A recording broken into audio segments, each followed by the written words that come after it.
think that constant attacks on the department and saying no, it's not attacks. Well, let me give you an example. I don't know. We talk about January 6th. People. I'm sorry? Here, there some people came on January 6th. There probably were some people that came on January 6th here, that had bad intent. But a lot of good Americans from my district came here because they are sick and tired of this government not serving them.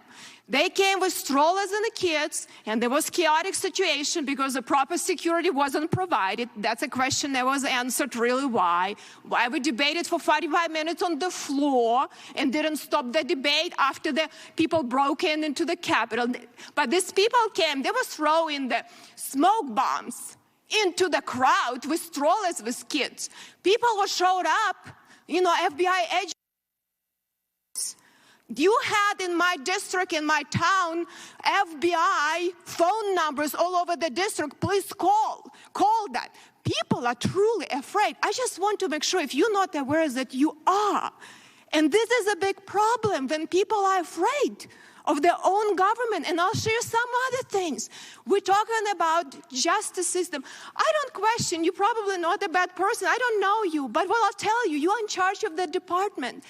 And people right now feel, I look at Durham report and I call on the FISA violations of queries of millions of Americans, right? It's like KGB, but when I read Durham reports, we have this, you have a nice, playbook. First, let's have a special counsel, and then you don't have to answer any questions here. Then, let's extend slow walk investigation on Hillary Clinton, on Hunter.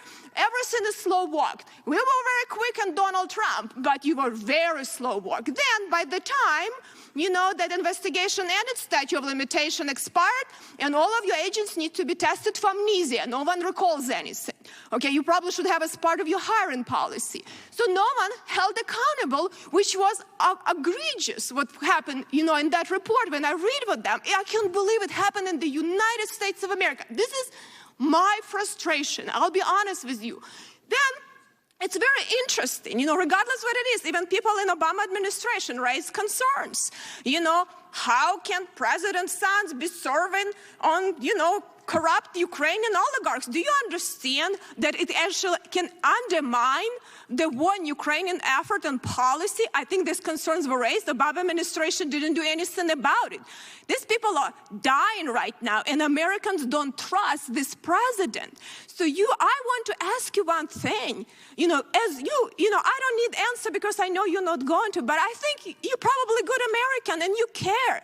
And a lot of these people are so afraid they cover up this stuff, I think, in your department because they're embarrassed that what we became as a country to say that what our Department of Justice became. That allows Russians to do propaganda in Chinese. It allows them to destabilize our country. That is danger to our republic. It is significant danger. And I have just one more question from you.